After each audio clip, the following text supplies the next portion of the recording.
প্রকারে হতে পারে, অথবা একটা কমপ্লিট অ্যাসেট ভ্যালুয়েশন কি।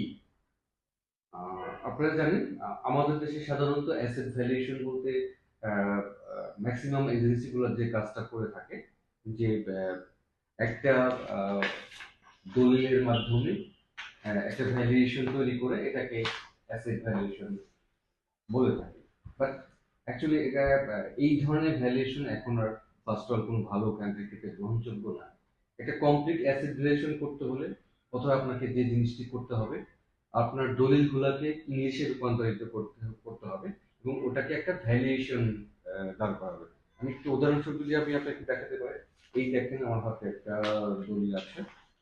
এই দলিলকে প্রথমে ইংলিশে রূপান্তরিত করে এটাকে একটা ভ্যালুয়েশন দাঁড় করানো হয়েছে। এইরকম আপনার দেখা যাচ্ছে যে আপনার হাতে 4টা 5টা 7টা দলিল থাকতে পারে, প্রত্যেকটাকে আলাদা আলাদা একটা ইংলিশে করে এটাকে একটা ভ্যালুয়েশন দাঁড় করা হয়। তারপরে এই ভ্যালুয়েশন গুলোকে একটা কমপ্লিট সামারি আকারে, এরকম সামারি আকারে আপনি 300 টাকা বা 300 টাকা স্ট্যাম্পে বা 150 টাকা স্ট্যাম্পে এটাকে সামারি আকারে করে নিতে হবে এবং এটা উকিল দ্বারা নোটারি পাবলিক কৃত হতে হবে। এছাড়া এই জিনিসগুলো করার পর আপনাকে যে জিনিসটা করতে হবে, আপনাকে একটা সিএ ফর্মের মাধ্যমে ফুল ভ্যালুয়েশন করতে হবে।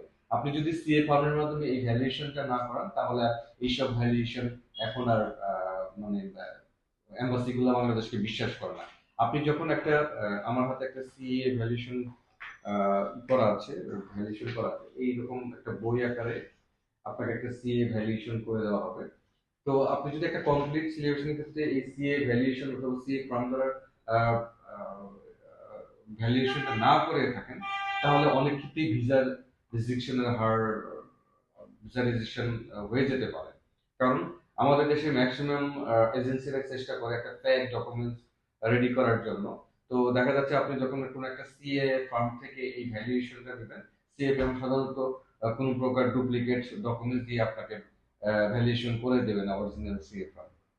এবং কখনো কখনো দেখা যায় এম্বাসি গুলো আপনার আপনার ভ্যালুয়েশনটা সঠিক কিনা সেই জন্য সিএ ফার্মের কাছে একটা মেল করে থাকে এবং তার সপক্ষে যুক্তি চেয়ে থাকে।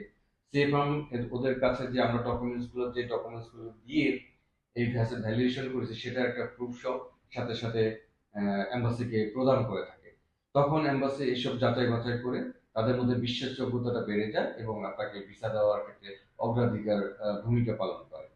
তো দেখা যাচ্ছে যে অনেক সেফ ফার্মের কাছে এম্বাসি গুলো মেইলও করে যে আপনি এই ফাইলটাতে সাইন করেছেন, এটা সত্যতা কতটুকু।